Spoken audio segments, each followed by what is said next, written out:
ตูให้แด่มือสั่นวันดีเพื่อนฟูงและเท่าแก่พร้อมพากันแห่ลูกเขยแม่เข้ามา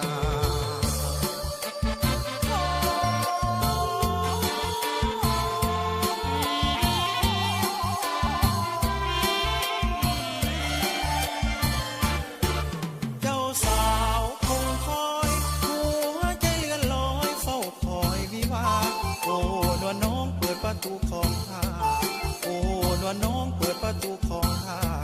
เตรียมเข้าวิวาสมปรารถนาดังใจ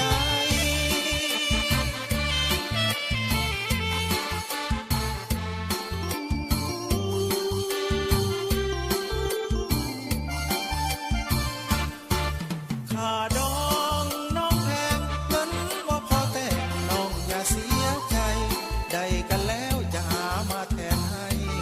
ได้กันแล้วจะหามาแทนให้หากว่าพอเท่าใดแม่เฒ่าออกให้ก่อนเด้อกินก่อนพอหลังเนาะอีแม่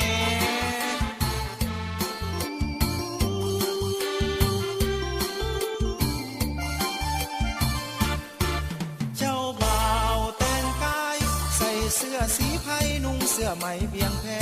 เจ้าสาววันนี้ใส่ชุดสีใดแดงเจ้าสาววันนี้ใส่ชุดสีใดแดงโอ้มาสมกันแท้ละเนอ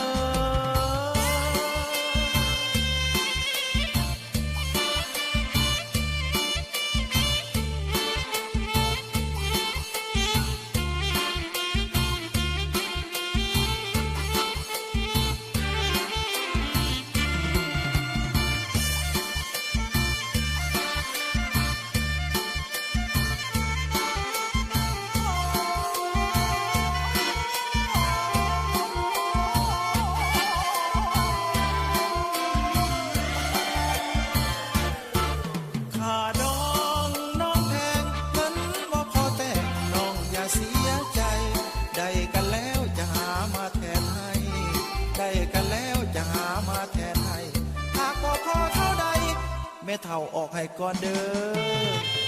กินก่อนพอหลังเนาะอีแม่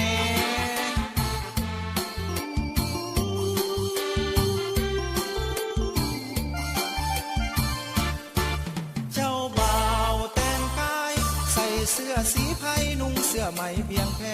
เจ้าสาววันนี้ใส่ชุดสีใดแดงเจ้าสาววันนี้ใส่ชุดสีใดแดงโอ้มาสมกันแท้